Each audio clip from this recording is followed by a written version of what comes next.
ചെയ്തതാണ്, അല്ലാണ്ട് പ്രഗ്നന്റ് ആയിട്ടും ഇത് മുറിച്ചതല്ല. അങ്ങനെ പ്രഗ്നന്റ് ആയിട്ടുണ്ട് എന്ന് പറഞ്ഞാൽ ആ അബോർട്ട് ചെയ്ത കാര്യങ്ങളെല്ലാം തെളിവ് സഹിതം അവർ കൊണ്ടുവരണം. ഇത് ഞാൻ മുറിച്ചിട്ട് ഏകദേശം കുറേ ആയി. ഇതിപ്പോൾ ഞാൻ മുറിച്ചിട്ട് തന്നെ ഒരു 4-5-6 മാസമൊക്കെ ആയിട്ടുണ്ടാവും. ഈ അടുത്താണ് മുറിച്ചിരിക്കുന്നത്? അടുത്തല്ല, ഒരു 6-7 മാസമൊക്കെ ഉണ്ടാവും മുറിച്ചിട്ട്. അപ്പൊ ഈ ഓപ്പറേഷന് മുമ്പാണോ മുറിച്ചത്? ആ, ഓപ്പറേഷൻ്റെ കുറേ മുന്നാണ്.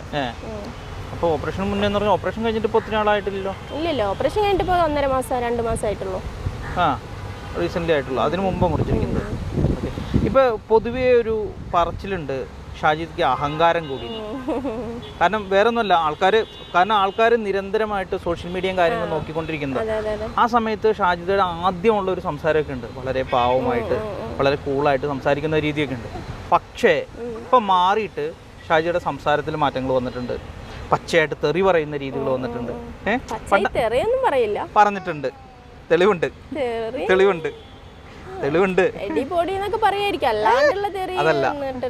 അല്ലല്ല, ചെറ്റാന്ന് പറഞ്ഞിട്ടുണ്ട്.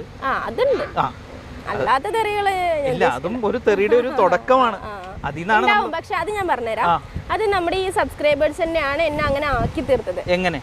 ഈ അവരുടെ കമന്റ്സ് ആണ് എന്നെ ഇത്രയും വയലന്റ് ആക്കിയത്.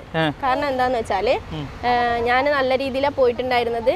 ഞാൻ അപ്പൊ ആ ഒരു എന്താ പറയാ, എനിക്ക് സഹതാപത്തിന്റെ രീതിയിൽ പോയിട്ടുണ്ടായിരുന്നപ്പോൾ ഇവരെല്ലാവരും കമന്റ് ഇട്ടുണ്ടായിരുന്നത് ഇവള് സഹതാപത്തിന്റെ രൂപത്തിൽ ഇവള് പൈസ ഉണ്ടാക്കുകയാണ്, യൂട്യൂബിൽ കടന്ന് കളിക്കുകയാണ്, ഇവളുടെ കണ്ണീര് കണ്ടിട്ട് എല്ലാവരും ഇവളെ സഹായിക്കുകയാണെന്ന് പറഞ്ഞിട്ടുണ്ടായിരുന്നു. ശരി, ആ ഒരു ഞാൻ സർജറി ഒക്കെ കഴിഞ്ഞതിന് ശേഷം ആ ഒരു സഹതാപത്തിൽ നിന്ന് മാറിയിട്ട് നല്ലൊരു, ഞാൻ പൊതുവേ ഇങ്ങനെയുള്ള ഒരാളാണ്. പൊതുവേ എൻ്റെ ഇക്കുള്ള ടൈമിൽ ഞാൻ നല്ല രീതിയിൽ ഡ്രസ്സിങ്ങും കാര്യങ്ങളും മോഡലും കാര്യങ്ങളൊക്കെയാണ്. അപ്പോൾ ഈ എന്താണ്, ഇക്ക മരിച്ചതിന് ശേഷം ടെൻഷൻ കൂടിയിട്ടാണ് ഞാൻ പൊതുവേ ഇങ്ങനെ ആയത്. പൊതുവേ പറഞ്ഞാൽ നിങ്ങൾ വരുന്ന ടൈമിലൊക്കെ ഞാൻ ഭയങ്കര ഡള്ളായിരുന്നു, അങ്ങനെ ആയത്. അപ്പോൾ എന്താ പറയുക, ഇവരുടെ കമൻസുകൾ ഇങ്ങനെ തുടരെ ഇവള് കണ്ണീരും കയ്യുമാണ്, അങ്ങനെയാണ് ഇങ്ങനെയാണ്, ആൾക്കാരുടെ അടുത്ത് ഇങ്ങനെ പൈസ പണം പറ്റിച്ചുകൊണ്ടിരിക്കുകയാണ്, ഇവളുടെ അക്കൗണ്ടിൽ ലക്ഷങ്ങൾ വരുന്നുണ്ട് എന്നൊക്കെ ഇവരെന്നെ ഇങ്ങനെ പറഞ്ഞുകൊണ്ടിരിക്കുകയാണ്. അപ്പോൾ ഞാനൊന്ന് ചേഞ്ചായി. അപ്പോൾ ഞാൻ എൻ്റെ ഡ്രസ്സിങ്ങിലും ബാക്കിയുള്ളതും നെയ്റ്റി മാറ്റി, ഞാൻ ബാക്കിയുള്ള ഡ്രസ്സിങ് മാറ്റി, അങ്ങനെയൊക്കെ മാറ്റി. അപ്പോൾ ഇവർ വീണ്ടും പറഞ്ഞു ഇവൾക്ക് അഹങ്കാരം കൂടി, ഇവൾക്ക് പണം വരാൻ തുടങ്ങി, ഇവൾക്ക് പൈസ വന്നപ്പോൾ ഇവളുടെ അഹങ്കാരം കൂടി എന്നാണ് ഇവർ പറയുന്നത്.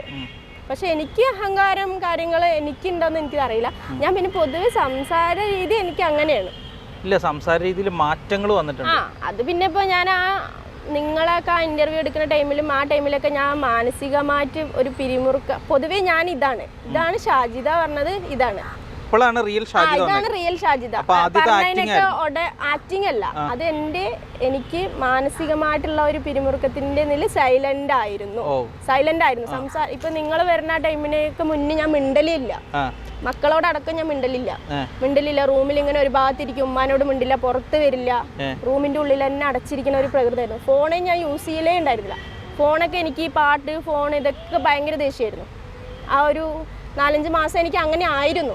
അതെനിക്ക് മാനസികമായിട്ടുള്ള ഒരു പിരിമുറുക്കം കാരണമാണ്. ടെൻഷൻ, ആലോചിച്ചിട്ടുള്ള ടെൻഷൻ. കാരണം ഇക്ക മരിച്ച ടൈമിൽ എനിക്ക് അത്ര ടെൻഷൻ ഉണ്ടായിരുന്നില്ല. പിന്നീടാണ് ഞാനിതിങ്ങനെ ആലോചിക്കാൻ തുടങ്ങി. മക്കളൊക്കെ വലുതാവുന്ന ടൈം നമുക്ക് കൂടെ ഒരു സപ്പോർട്ടിന് ആളില്ലല്ലോ, എന്താ ഇവർ ചെയ്തതെന്ന് പിന്നീടാണ് എനിക്ക് ഇങ്ങനെ അതൊരു ഇതായി തോന്നിയത്.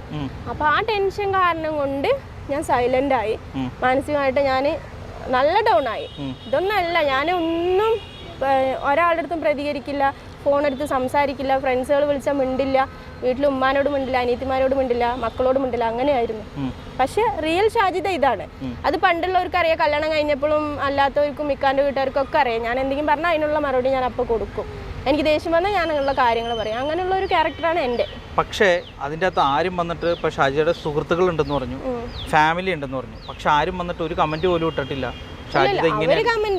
അല്ല, അവര് കമന്റ് ഉണ്ട്, ഒരു സപ്പോർട്ടിനായിട്ടെങ്കിലും ഒരാൾ അല്ല. അങ്ങനെ അവർ വീഡിയോസ് കാണാം, പക്ഷെ അവർ കമന്റ് ഇടാറില്ല. ആരെങ്കിലും ഒരാൾ പുറത്തുനിന്നുള്ള ആൾക്കാരാണ്. അതെ, ആരെങ്കിലും ഒരാൾ വന്നിട്ട് സപ്പോർട്ട് ചെയ്യണ്ടേ? ഷാജിദ ഇങ്ങനെയല്ല, ഷാജിദ വേറെ രീതിയിലാണെന്ന് പറഞ്ഞിട്ട് ആരെങ്കിലും ഒരു സപ്പോർട്ട് ചെയ്യാനായിട്ട് വേണ്ടേ? എനിക്കറിയില്ല, അത് അങ്ങനെ. അപ്പൊ അത് അവരുടെ ഇഷ്ടമല്ലേ, അവര് വന്ന് കമന്റ് ചെയ്യണത്, ഇതൊന്നും അത് അവരുടെ ഇഷ്ടമല്ലേ.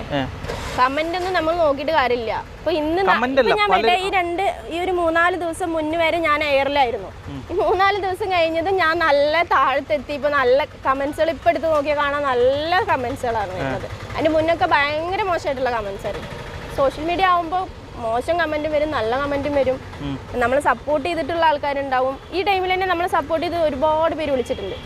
എനിക്ക് നിറയെ പേര് എൻ്റെ നമ്പറിൽ കോൺടാക്ട് ചെയ്തിട്ടുണ്ട്. ഷാജി ഒന്നുകൊണ്ടും തളരരുത്, നെഗറ്റീവ് പറയുന്നവരോട് പറഞ്ഞോട്ടെ, നിന്റെ ഭാഗത്ത് ഞങ്ങൾ ഇത്രയും ആൾക്കാരുണ്ടെന്ന് പറഞ്ഞിട്ട് ഒരുപാട് കോൾസ് എനിക്ക് വന്നിട്ടുണ്ട്. ഡെയിലി വരുന്നുണ്ട്, ഇപ്പോഴും വരുന്നുണ്ട്. ഇതിപ്പോൾ ഷാജിദ ചെയ്യുന്ന കണ്ടന്റുകളുടെ ഉച്ചിഷ്ടം എടുത്തിട്ടാണ് ബാക്കിയുള്ളവർ കണ്ടന്റ് ചെയ്യുന്നതെന്ന് ഷാജിദ പറഞ്ഞിട്ടുണ്ടായിരുന്നു. അത് പറഞ്ഞാല് അതെന്താ അങ്ങനെ പറയാൻ കാരണം? അത് നമ്മൾ എന്തെങ്കിലും ഒരു വീഡിയോ ഇടുമ്പോഴേക്കും അതിന്റെ എടുത്ത് ഇരട്ടിയാക്കി ഇടുന്ന ആൾക്കാരാണ്. ചില ആൾക്കാർ നല്ല രീതിയിൽ ഇടുന്ന പ്രൊജക്റ്റ് ചെയ്യണുണ്ട്, ചില ആൾക്കാർ ഭയങ്കര മോശമായിട്ട് പറയണ അവൾ അങ്ങനെ ഇങ്ങനെ അവളുടെ ഇതെന്ന് പറഞ്ഞിട്ട് മോശം ഇതാക്കിയിട്ട്. അപ്പോൾ അവരിപ്പോൾ റിയാക്ഷൻ വീഡിയോസ് ചെയ്യുന്ന ആൾക്കാർ ചില ടൈമിലൊക്കെ ഞാൻ പറയണെങ്കിൽ എൻ്റെ റിയാക്ഷൻ ഫസ്റ്റ് വീഡിയോ എടുത്തിട്ടത് ഇറ്റ്സ് മീ ഗൈസ് ആണ് എടുത്തിട്ടത്. അവൻ നല്ല രീതിയിലാണ് ഫസ്റ്റ് അവൻ എന്നെ എല്ലാവരുടെ അടുത്ത് മുന്നിൽ അവൻ പറഞ്ഞത് കാര്യങ്ങൾ ഇങ്ങനെയാണ് അങ്ങനെയാണ്, 5 കുട്ടികൾ പാവാണ് അതൊക്കെ പറഞ്ഞു.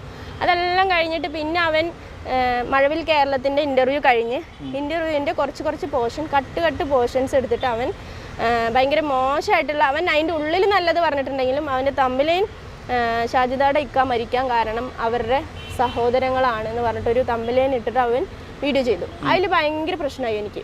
ഭയങ്കര പ്രശ്നം എന്ന് പറഞ്ഞാൽ എനിക്ക് പേഴ്സണലി അല്ല, അതിൻ്റെ താഴെ ഇക്കാൻ്റെ ആൾക്കാർ വന്നിട്ട് കമൻ്റ് ഇടലും അങ്ങനെ ഇങ്ങനെയൊക്കെ ആയിട്ട് പ്രശ്നങ്ങൾ ഒരുപാട് വലുതായി. അപ്പം ഞാൻ അവനെതിരെ വീഡിയോ ചെയ്തിട്ടുണ്ടായിരുന്നു. ഈ കേസിനെതിരെ ഞാൻ വീഡിയോ ചെയ്തു. കാരണം നല്ലത് ചെയ്യുമ്പോൾ നമ്മൾ നല്ലത് പറയും. നല്ലത് ചെയ്തപ്പോൾ ഞാൻ പറഞ്ഞിട്ടുണ്ടായിരുന്നു എനിക്ക് സപ്പോർട്ടായിട്ട് നിന്നിട്ടുണ്ട്, അയാൾ വീഡിയോ ചെയ്തപ്പോൾ എനിക്ക് നല്ല റീച്ചും കാര്യങ്ങളൊക്കെ ഉണ്ടായിരുന്നു ഞാൻ പറഞ്ഞിട്ടുണ്ട്. സത്യമാണ്, ഞാൻ ആ ഒരു വീഡിയോ ചെയ്തിട്ടുണ്ടായിരുന്നു. അതിന് ശേഷം ഇയാൾ ഇങ്ങനത്തെ വീഡിയോ ചെയ്തപ്പോഴും ഞാൻ അതിനെ എതിർത്തിട്ടുള്ള വീഡിയോയും ചെയ്തിട്ടുണ്ട്. അയാൾ മാത്രമല്ല, ഇപ്പോൾ പൊതുവേ നമ്മളിപ്പോൾ ഒരു വീഡിയോ ഷാജിദ വീഡിയോ ഇടുന്ന കാത്തിരിക്കുന്നവരാണ് ഇപ്പോൾ ഉള്ളവർ. എന്താണ് അറിയില്ല, റീച്ചിന് വേണ്ടിയിട്ടായിരിക്കും ചിലപ്പോൾ. നമ്മളിപ്പോൾ ഇങ്ങനെ എയറിൽ നിൽക്കണോണ്ട് നമ്മുടെ കണ്ടന്റ് എടുത്തിട്ട് അവർക്ക് കുറച്ച് റീച്ച് കൂടുന്നുള്ള ഒരു രീതിയിലാണ്. കാരണം ഇപ്പോൾ വളർന്നു വരുന്ന യൂട്യൂബേഴ്സ് കാരണം പറഞ്ഞാൽ ഒരു 5000 സബ് അങ്ങനെയൊക്കെ ഉള്ള ആൾക്കാരുടെ കൂടുതൽ ചാനലിലാണ് ഞാൻ കണ്ടിരിക്കുന്നത്. പക്ഷേ ഈ പറയുന്ന ആൾക്കാർ കാരണമാണ് ഷാജിദയ്ക്ക് ഒരു സപ്പോർട്ടും കാര്യങ്ങളും കൂടുതൽ ഉണ്ടായെന്ന് അവർ പറയുന്നുണ്ടല്ലോ. കാരണം ഷാജിദയുടെ പഴയ വീഡിയോകൾ എടുത്തിട്ട് അവർ റിയാക്ട് ചെയ്ത് ഷാജിദയ്ക്ക് കൂടുതൽ സപ്പോർട്ടാണ് അവർ ചെയ്തത്. എനിക്ക് അന്ന് ഈ നാത്തൂൻ ഇത് പറയുന്നതിന് മുന്നേ എനിക്ക് 43-44 സബ് ഉണ്ടായിരുന്നു. പിന്നെ ഇവർ ഇങ്ങനെയൊക്കെ പറഞ്ഞതിന് ശേഷം ഞാനത് പ്രതികരിച്ചതിന് ശേഷം എനിക്ക് സബ് കുറഞ്ഞു. ഇപ്പൊ വീണ്ടും സബ് കൂടി. അപ്പൊ ഈ പറയുന്നവരെന്നെ നമ്മളെ സപ്പോർട്ടും ചെയ്യുന്നുണ്ട്, നമ്മളെ താഴ്ത്തണുണ്ട്. അങ്ങനെ രണ്ട് വിഭാഗമാണ്. അല്ല, ഇത് ആദ്യം ഷാജിദനെ സപ്പോർട്ട് ചെയ്താണ് എല്ലാവരും സംസാരിച്ചത്. നല്ല രീതിയിൽ സപ്പോർട്ട് ചെയ്തു. കാരണം ഷാജിദയ്ക്ക് സുഖമില്ല, മക്കൾ ഇങ്ങനെയാണ്, ജീവിക്കാനില്ല എന്നൊക്കെ പറഞ്ഞ് അവർ സപ്പോർട്ട് ചെയ്ത് എല്ലാ കാര്യങ്ങളും ചെയ്ത് ഷാജിദയ്ക്ക് ഫുൾ സപ്പോർട്ട് അവർ ചെയ്തുകൊണ്ടിരുന്നത്. പിന്നീടാണ് ഷാജിദയുടെ സ്വഭാവത്തിൽ വന്നൊരു മാറ്റം കൊണ്ടാണ്. കാരണം ഈ ഷാജിദ ചെയ്യുന്ന അല്ലെങ്കിൽ കണ്ടന്റുകളുടെ ഒരു ഉച്ചിഷ്ടം എടുത്തുകൊണ്ടാണ് അവർ എടുത്തിട്ട് ഷാജിദേനെ അവർ വീഡിയോ റിയാക്ട് ചെയ്യുന്നു എന്ന് പറഞ്ഞു കഴിയുമ്പോഴത്തേനും ആർക്കാണെങ്കിലും ദേഷ്യം വരും. സത്യമല്ലേ പറയുന്നത്? എന്തുകൊണ്ട്? ഞാൻ പറയട്ടെ, നിങ്ങളൊരു വീഡിയോ ചെയ്തിട്ട് നിങ്ങളുടെ ഇപ്പൊ ഈ ഓൺലൈൻ നിങ്ങളുടെ ഈ ചാനലിലത്തെ ഒരു വീഡിയോ എടുത്തിട്ട് വേറൊരു ആൾക്കാർ ഇടുമ്പോൾ സ്വാഭാവികമായിട്ട് നിങ്ങൾ എന്താ വിചാരിക്കുക? നമ്മളുടെ കാര്യം എടുത്തിട്ട് ഇപ്പൊ എന്റെ കഥയാണ് ഇപ്പൊ ഇവര് പറയുന്നതെന്ന് വെച്ചാൽ എന്റെ ചാനലിൽ ഞാൻ എന്റെ കഥ പറയുന്നുണ്ട്, അതെല്ലാവരും കാണുന്നുണ്ട്. അതിന്റെ വേണ്ടാത്ത ഭാഗങ്ങൾ എടുത്തിട്ട് ഇവരെടുത്ത് റിയാക്ട് ചെയ്ത് വീഡിയോ ഇടുമ്പോൾ എങ്ങനെയായാലും ഇവർക്ക് അതിന്റെ റീച്ച് കൂടുന്നുണ്ട്. ഇപ്പൊ കേസൊക്കെ ഒരു വീഡിയോ എന്റെ ചെയ്യുമ്പോഴേക്കും 4 ലക്ഷം 3 ലക്ഷം ഒക്കെ ആവുന്നുണ്ട്. സപ്പോർട്ട് ചെയ്ത വീഡിയോക്കാണ് ആദ്യം അത്ര വ്യൂസ് വന്നത്. ആദ്യം സപ്പോർട്ട് ചെയ്ത വീഡിയോക്കാണ്. അതിന് ശേഷം ഇടുന്ന വീഡിയോസിന് നല്ല വ്യൂസ് ഉണ്ട്. പൊതുവേ ഇടുന്ന ആൾക്കാർക്കൊക്കെ വ്യൂസ് ഉണ്ട്. കാരണം എന്താണ്, ആൾക്കാർക്ക് എന്തെങ്കിലുമൊക്കെ ഒരു നെഗറ്റീവ് കിട്ടണം എന്ന് പറഞ്ഞിട്ട് നടക്കുന്ന ആൾക്കാരാണ്. നെഗറ്റീവ് മാത്രമല്ല, അവർ പോസിറ്റീവും ചെയ്തിട്ടുണ്ട്. നെഗറ്റീവും പോസിറ്റീവും ഉണ്ട്. ഇപ്പൊ എനിക്ക് ഈ വീഡിയോ ഇടുന്നതുകൊണ്ട് കുറച്ച് എല്ലാവരും അറിയുന്നുണ്ട്, റീച്ച് കൂടുന്നുണ്ട്. ഇതേ സ്ഥാനത്ത് എൻ്റെ എന്താ പറയാ, എനിക്കായിട്ടുള്ള ഒരു ഇത് കുറയല്ലേ. കാരണം എൻ്റെ സ്റ്റാൻഡേർഡ് കുറയാണ്. കാരണം എന്താണെന്ന് വെച്ചാൽ ഇങ്ങനത്തെ അപവാദങ്ങളൊക്കെ പല വീഡിയോയിൽ ഇടുമ്പോൾ പല ആൾക്കാരും കാണുമ്പോൾ മോശമായിട്ടാണ് അവർ ഇതാക്കുന്നത്. കാരണം ഒരു ഗർഭമൊക്കെ ഒരു പെണ്ണിന് ഉണ്ടാക്കുമ്പോൾ അതിൽ എന്തെങ്കിലും സത്യാവസ്ഥ ഉണ്ടോ എന്ന് നോക്കിയിട്ട് വേണം ഇടാൻ. ഇപ്പോൾ ഞാൻ പറയട്ടെ, സഫീന ബീവി പറഞ്ഞൊരു സ്ത്രീയാണ് ഈ യൂട്യൂബിൽ ഇത് കൊണ്ടുവന്നത് പറഞ്ഞാൽ അവരുടെ ഗ്രൂപ്പിൽ എൻ്റെ നാത്തൂനായിട്ട് ഇവർ കോണ്ടാക്ട് ചെയ്ത് നാത്തൂന് ഇവരുടെ അടുത്താണ് സംസാരിച്ചത്. അങ്ങനെ സഫീന ബീവിയാണ് ഇത്. ഈ സഫീന ബീവി അല്ല ഇതിട്ടെങ്കിലും സഫീന ബീവിൻ്റെ ഫ്രണ്ടാണ് ഇതിട്ടത്. കാരണം അവരുടെ ഗ്രൂപ്പിലുള്ള ഒരു സ്ത്രീയാണ് ഈ ഇത് പ്രചരിപ്പിച്ചത്. അപ്പൊ അത് ആ വോയിസ് കട്ടെടുത്ത് എല്ലാവരും ഇട്ടു. അപ്പൊ ഇങ്ങനെ ഓടിക്കൊണ്ടിരിക്കുകയാണ് ഷാജി. ഇപ്പൊ എന്റെ കുടുംബത്തിൽ നിന്നൊക്കെ വിളിക്കാൻ തുടങ്ങി എനിക്ക്. എന്താണ് ഇപ്പൊ ഈ 4 മാസം ഞാൻ വയ്യാണ്ടിരുന്നത് ആരും അറിയില്ല. എന്റെ വീട്ടിലും എന്റെ വീട്ടുകാർക്കും മാത്രമേ അറിയുള്ളൂ ഞാൻ 4-5 മാസം ഒഴിഞ്ഞു നിൽക്കുന്നതും കാര്യങ്ങളൊക്കെ. ബാക്കിയുള്ളവർക്ക് എൻ്റെ കുടുംബക്കാർക്കൊന്നും അറിയില്ല. പിന്നെ ഈ പ്രഗ്നൻ്റ് ആയി അത് ഇതെന്നൊക്കെ പറയുമ്പോൾ ആൾക്കാർ എന്നെ വിളിക്കാൻ തുടങ്ങി. എന്താ സംഭവം, ഇതെന്താ ഇങ്ങനെ പറയുന്നത്, ഇക്ക മരിച്ചതിന് ശേഷം നീ പ്രഗ്നൻ്റ് ആയി എന്നൊക്കെയാണല്ലോ. അപ്പോൾ അത് എന്നെ സ്വാഭാവികമായിട്ട് എന്നെ മാനസികമായിട്ട് തകർക്കല്ലേ ചെയ്തുകൊണ്ടിരിക്കുന്നത്. അപ്പോൾ ഇതിൽ റീച്ച് അല്ലല്ലോ നമ്മൾ നോക്കുന്നത്, നമ്മളുടെ മാനം നയിച്ചിട്ടല്ലേ ഇവർ ഇത് ചെയ്യണത്. നമ്മുടെ മാനമാണ് ഇതിലൂടെ നഷ്ടപ്പെടുന്നത്. അല്ല, ഇങ്ങനെ ഈ മാനം വിറ്റ് കളയാനായിട്ടൊരു സാഹചര്യം വന്നു കഴിഞ്ഞപ്പോഴത്തേനും നിങ്ങൾ ഈ പറയുന്ന നാത്തൂനെ വിളിച്ചിരുന്നോ? ഇല്ല, ഞാൻ അവളെ കോണ്ടാക്ട് ചെയ്യില്ല. പണ്ടും ഇല്ല, ഇപ്പോഴും ഇല്ല. എനിക്ക് അവളായിട്ട് കോണ്ടാക്ട് ചെയ്യേണ്ട ആവശ്യമില്ല. ഇക്ക മരിച്ചതിന് ശേഷം അവൾ ഇക്കാനെയും മക്കളിനെ ഇത്ര സ്നേഹിക്കണവളാണ് പറഞ്ഞാൽ എന്നെ മാറ്റി നിർത്തിയിട്ട് അവൾക്ക് എത്രയോ പ്രാവശ്യം അവളുടെ മക്കളിനെ വന്ന് കാണാമായിരുന്നു. ഇക്കാൻ്റെ മക്കളിനെ വന്ന് അവൾക്ക് കാണാമായിരുന്നു. അവൾ അത് ചെയ്തിട്ടില്ല, ശ്രമിച്ചിട്ടില്ല. അപ്പോൾ ഇക്ക ഉള്ളപ്പോഴേ എന്നെ ഇക്കാനോട് അവൾ വലിയ ഇതൊന്നും ഇല്ലാത്ത അവളാണ്. നമ്മൾ വലിയ കോണ്ടാക്റ്റ് ഒന്നും അവരില്ല. അവൾ വേറെ ആങ്ങളമാരനായിട്ടുള്ള കോണ്ടാക്ട് ഉണ്ടെങ്കിലും ഇവളായിട്ടൊന്നും നമ്മൾ അധികം കോണ്ടാക്റ്റ് ഇല്ല. ഇടയ്ക്കൊക്കെ പോവാ വരിക, എന്തെങ്കിലും ഫംഗ്ഷൻ ഉണ്ടെങ്കിൽ നമ്മൾ കൂടുക, അങ്ങനെയുള്ളത് കാര്യങ്ങൾ മാത്രമേ ഉള്ളൂ പൊതുവെ. അല്ലാണ്ട് ഇവളായിട്ട് ഞാൻ വിളിക്കല്, സംസാരിക്കല്, ഡെയിലി വിളിക്കലൊന്നും ഇല്ല. ഇല്ല. ഇപ്പോൾ ഷാജിദ കല്യാണം കഴിച്ചു എന്ന് പറഞ്ഞു. ഈ വികാരങ്ങൾ അടക്കി പിടിക്കാൻ പറ്റാത്തതുകൊണ്ടാണ് ഷാജിദ രണ്ടാമതൊരു വിവാഹം കഴിച്ചതെന്ന് പറഞ്ഞത്. വികാരം അടക്കി പിടിക്കാത്തതെന്നല്ല, എനിക്കിപ്പോൾ ഒരു 10-32 വയസ്സായിട്ടുള്ളൂ. മനുഷ്യനാണ്. ഇപ്പൊ മനുഷ്യന്മാരാവുമ്പോൾ എല്ലാ മനുഷ്യന്മാർക്കും വികാരവും വിചാരവും എല്ലാം ഉണ്ട്, ഇല്ലേ? ഉണ്ടല്ലോ. ഒരു മനുഷ്യന്റെ ഇപ്പൊ എൻ്റെ ശരീരത്തിലെ ഹോർമോണും കാര്യങ്ങളൊക്കെ പലതരത്തിലുള്ള ഹോർമോൺസ് ഉണ്ടാവും, കാര്യങ്ങളുണ്ടാവും. അപ്പൊ ഇപ്പൊ നിങ്ങളൊരു കമന്റ് ഇടുന്ന ഒരാൾ ഭർത്താവിൻ്റെ കൂടെ താമസിക്കുന്നുണ്ട്, ഞാൻ ഒറ്റയ്ക്ക് താമസിക്കുന്നുണ്ട്. അപ്പോൾ ഒരു പെണ്ണിൻ്റെ വികാര വിചാരങ്ങൾ മാറ്റി നിർത്തിയിട്ട് അത് നമ്മുടെ ഇപ്പോൾ എനിക്ക് 10-15 വയസ്സായ മകനുണ്ട് എന്ന് പറഞ്ഞിട്ട് എൻ്റെ വികാര വിചാരങ്ങൾ എനിക്ക് അവനോട് ഷെയർ ചെയ്യാൻ പറ്റുമോ? ഇല്ല. അതെൻ്റെ ഒരു പാർട്ട്ണറോട് മാത്രമേ എനിക്ക് ഷെയർ ചെയ്യാൻ പറ്റുള്ളൂ, അല്ലേ? ഇപ്പൊ 15 കൊല്ലം ഞാൻ എൻ്റെ ഇക്കാനെ വിളിച്ചിട്ടാണ് സംസാരിച്ചുകൊണ്ടിരുന്നത്. എൻ്റെ ഇക്കാൻ്റെ കൂടെ കറങ്ങിയിട്ടുണ്ടായിരുന്നത്, എൻ്റെ ഇക്കാൻ്റെ കൂടെ എല്ലാ കാര്യങ്ങളും എൻ്റെ ചെയ്തിട്ടുണ്ടായിരുന്നത്. അപ്പോൾ എനിക്ക് ആ ഒരു സംഭവം നഷ്ടപ്പെടുമ്പോൾ ഇനിയൊരു പാർട്ട്ണറെ തേടാൻ എന്തുകൊണ്ട് ചെയ്തുകൂടാ? ഇനിയൊരു പാർട്ട്ണർ എന്തുകൊണ്ട് നമുക്ക് ഇനി നമ്മൾ ഈ ജീവിതകാലം മുഴുവൻ ഒറ്റയ്ക്ക് ജീവിക്കണം എന്നില്ലല്ലോ, ആരായാലും ഇല്ല. പണ്ട് കാലത്ത് പറഞ്ഞാൽ ഇപ്പം ഞാൻ ഈ തീരുമാനം എടുത്തപ്പോൾ എന്നെ ഒരുപാട് സ്ത്രീകൾ വിളിച്ചിട്ട് ഷാജിദ ഞങ്ങൾ ഇതേപോലെ മക്കൾക്ക് വേണ്ടിയിട്ട് ജീവിച്ചു, പക്ഷെ മക്കൾ ഞങ്ങളെ ഇപ്പോൾ ഇട്ടിട്ട് പോയി.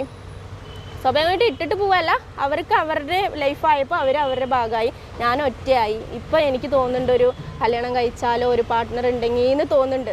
അത് ഞാനിപ്പോൾ തിരഞ്ഞെടുത്തു. ഇപ്പം എനിക്കൊരു 32 വയസ്സ്. ഈ ടൈമിൽ ഞാൻ തിരഞ്ഞെടുക്കാണ്ട് ഒരു 40-50 വയസ്സിൽ തിരഞ്ഞെടുത്തിട്ട് എന്താ കാര്യം? ഇപ്പോഴല്ലേ തിരഞ്ഞെടുക്കേണ്ടത്. ഇപ്പോൾ തിരഞ്ഞെടുത്തു. എൻ്റെ കാര്യങ്ങൾ എനിക്ക് എൻ്റെ മക്കളോട് ഷെയർ ചെയ്യാൻ പറ്റിയത് എൻ്റെ ഹസ്ബൻഡിനോട് ഷെയർ ചെയ്യാം. അങ്ങനെ ആണല്ലോ. അതുകൊണ്ട് ഞാൻ അങ്ങനെ പറഞ്ഞു. ഇപ്പം വികാര വിചാരങ്ങൾ ഏത് പെണ്ണിനല്ലാത്തത്, ഏത് ആണിനല്ലാത്തത്? എല്ലാവർക്കും ഉണ്ട്. അതുകൊണ്ട് അത് നേരത്തെ തിരഞ്ഞെടുത്ത്. നേരത്തെ അല്ല, ഞാൻ ഇപ്പൊ കല്യാണം കഴിഞ്ഞിട്ടല്ലേ ഉള്ളൂ. എല്ലാം അറിഞ്ഞിട്ടാണ് വന്നത്. അവനിക്ക് എല്ലാ കാര്യങ്ങളും അറിയാം, എൻ്റെ എല്ലാ കാര്യങ്ങളും അറിയാം, എൻ്റെ മക്കളുടെ കാര്യങ്ങൾ അറിയാം, എൻ്റെ കുടുംബത്തിൻ്റെ കാര്യങ്ങൾ അറിയാം. എന്നെ വീഡിയോയിൽ ഡെയിലി കാണുന്നതാണ്, എൻ്റെ എല്ലാ വീഡിയോസും അവൻ കാണും. അപ്പോൾ അവനിക്ക് എൻ്റെ എല്ലാ കാര്യങ്ങളും അറിയാം, എൻ്റെ എല്ലാ സങ്കടം അറിയാം, സന്തോഷം അറിയാം, എല്ലാ കാര്യം എനിക്കറിയാം. പക്ഷേ ഈ സോഷ്യൽ മീഡിയ പറഞ്ഞ സംഭവം എനിക്ക് ഇഷ്ടമല്ല, യൂട്യൂബ് കാര്യങ്ങളൊന്നും എനിക്ക് ഇഷ്ടമല്ല. പക്ഷെ ഞാൻ പൊതുവേ അതിൽ വന്നിറങ്ങിയത് കൊണ്ട് എനിക്ക് എതിർപ്പില്ല, ഞാൻ ചെയ്യണോണ്ട് എനിക്ക് എതിർപ്പില്ല, അത്രേ.